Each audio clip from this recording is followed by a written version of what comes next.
Hey y'all, I'm Wilson. Welcome to my little shop here. Last couple of videos I've been doing like a little impromptu cabinet class. I've been doing some layouts, going over different measurements for like kitchen cabinet, the heights, the depths. Last video I did was about trying to fit a wall cabinet between two walls, how you need to size that to make sure it'll turn if you need to and go in between two walls. Kind of been enjoying that. I usually do project videos. I like to build stuff, and I got this over here. This is my next project that I'm trying to finish up. I've had this for a while. I'll do that a lot of times if I don't have all the material. If I got something, I've got an idea, I'll start and put everything back till I get the material to finish it up. So I built this frame, I don't know, I probably built that frame 5 years ago, stuck it to the side, ended up having enough scrap to build the cabinet, so I built the cabinet, and now I've got enough stuff to finish it up, so I'm going to get it all finished up. Most that's going to be is a little dresser, and I got 2 bedside tables under all that shit right there. And that's some other stuff that goes to the cabinet. But anyway, I'm not working on that today. That's gonna be for some of the next videos. I'm gonna do some videos on that. But right now, I'm gonna stick to what I've been doing here the last couple days. Another layout video. I'm gonna show y'all an old school way to lay out cabinets. The way I started off doing it when I first started working in cabinet shops when I was 20 years old and just green as hell. Sanding was all I knew how to do. This is how they work stuff out. It's called a layout stick. Some people call it a layout stick. You can call it a rod, or you can call it a story pole. But basically, it's just a little skinny strip that you lay out whatever you need to lay out. You can lay out the face of the cabinet, the height. You can lay out your rails as far as that goes, or you can lay out the width. Most of the time in cabinet shops, we would lay out the width of the cabinet, because you built your cabinets a standard way. Your base cabinets, you built them all the right one height. Everybody in the shop that was building knew how that was. All they needed was the door openings, the drawer sizes, and shit like that. Anyway, I'm stumbling all over my words here, so I'm going to set y'all up on my little custom camera stand. Y'all just bear with me. Bear with me here. It is... I hope y'all can hear me. I have a hard time hearing. I'm not sure how good this phone picks up on the audio, but when I go back and listen to the videos, my speaker distorts, so I have a hard time hearing me. I noticed on the last video I was kind of running a lot of words together, but I'm not a professional at this, so maybe I'll get better. We see how it goes. But anyway, this is what we call a story pole or reading a rod. I'm using a little 1/4-inch strip, 2-inch wide, 1/4-inch strip. You can use pretty much anything. First shop I used to work at, we had a little straight line rip. We get all our lumber in raw, run it through the straight line. So we always had long off falls in the bin, and we'd grab those. It was a small shop. We'd grab those and use those for our story poles.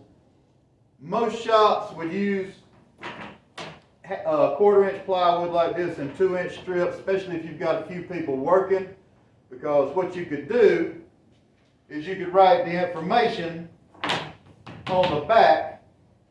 That way anybody in the shop, if they're coming looking for something, they can go look through the story poles, through the layout sticks. They can see what it is on the back, go back and check their measurements on whatever they're working on.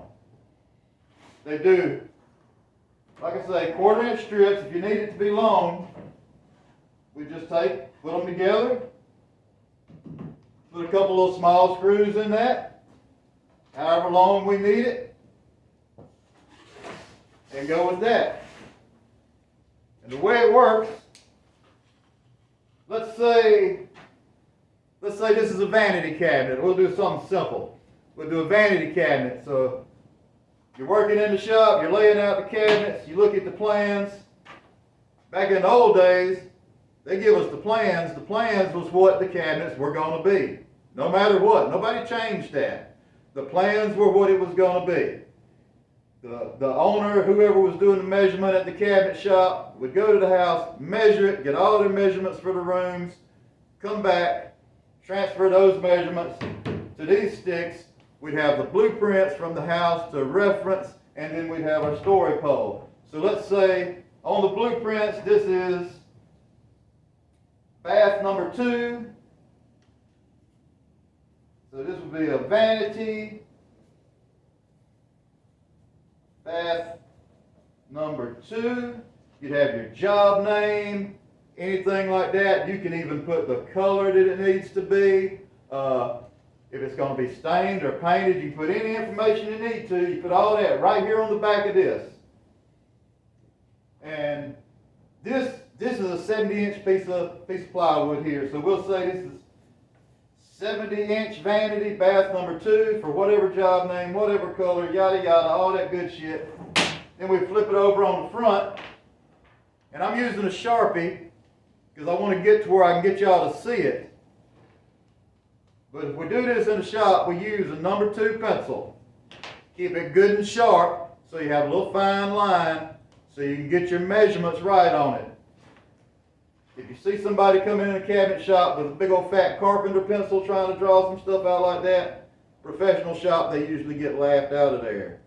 This is what cabinet makers use. Carpenters use carpenter's pencils. Cabinet makers use a number 2 pencil. Or a marking knife if you're really getting into the fine tuning. But that's for a whole nother video. But anyway, 70-inch vanity. So what we would do, and I'm just rambling on here, but we would mark our side styles. Say this is going to be a side style here. We're doing a 2-inch side style. This would maybe be finished in, so we write FE, that means finished in. We come over here, we got another 2-inch side style. Maybe this end goes to the wall, so we just put W on that.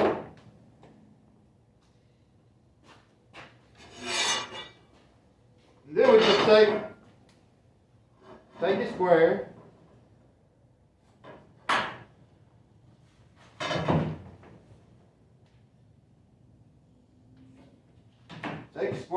square that off. Alright, we're at 70 inches. It's a vanity. Let's say I need my center to be the dead center of the cabinet. 70 inches. My center is 35, so I'm going to put a little mark there. Let's say I want my sink opening in the center with a 24-inch, maybe a 24-inch opening. So I would mark off that center.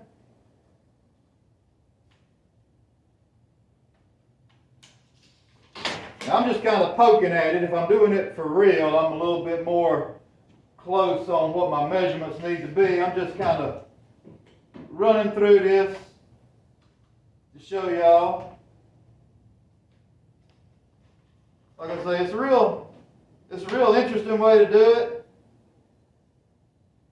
Now, every time I measure a job, they'll have the house plan. Sometimes they don't even have a set of house plans to give me. But they want to change everything. Don't matter what job I go to anymore. They want to change the whole kitchen plan up.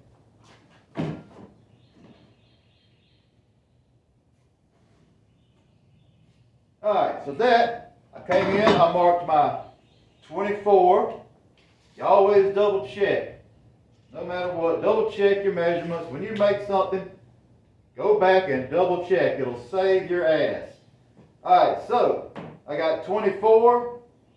So this is going to be a sink. Vanity sink. And of course on the back, I didn't go over it, but on the back you'll write the height of whatever the cabinet is too. Alright, so anyway, this is a vanity sink. You know what height it is. You know where the sink is. So those are your center styles. Those are your side styles. You know what height it's going to be. You know how the shop builds cabinets. That's what you need. And then you look at each end, and what is it going to be? Drawer stack. We always write a DS, drawer stack. That means that's going to be a stack of drawers, which normally we build 2 bigger drawers, 1 smaller drawer on top. But if it's not going to be a drawer stack, you can write on here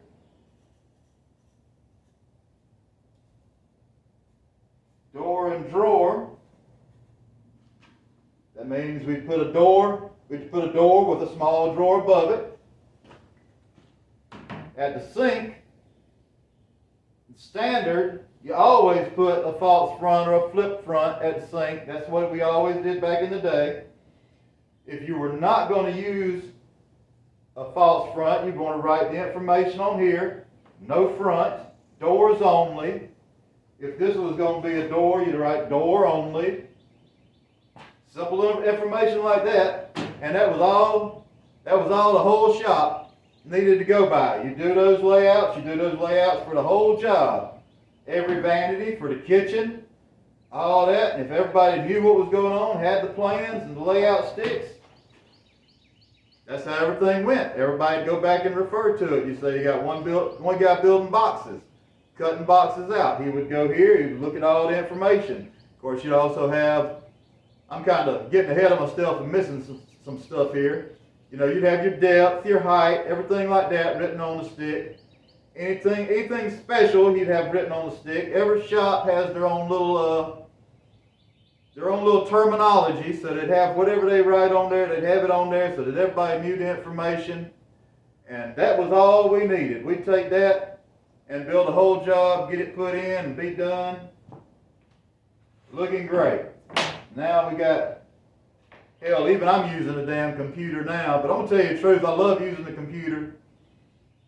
Everybody's changing their cabinets up now. They don't want what's on the plans. It's like the plans is just a generic base, but they want to personalize their own cabinets. And when you're doing custom cabinets, I mean, it's no problem. You just got to lay it out. You got to charge them accordingly. If you got to do all the layout, the drawing, and everything like that, you got to charge them for the design too.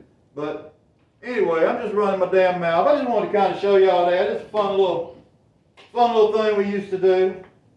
And like I say, for do-it-yourselfers or for beginners, something like this, you're building your own cabinet, this can really help you out, because once you've got it like this, you can come back, say you're building the doors.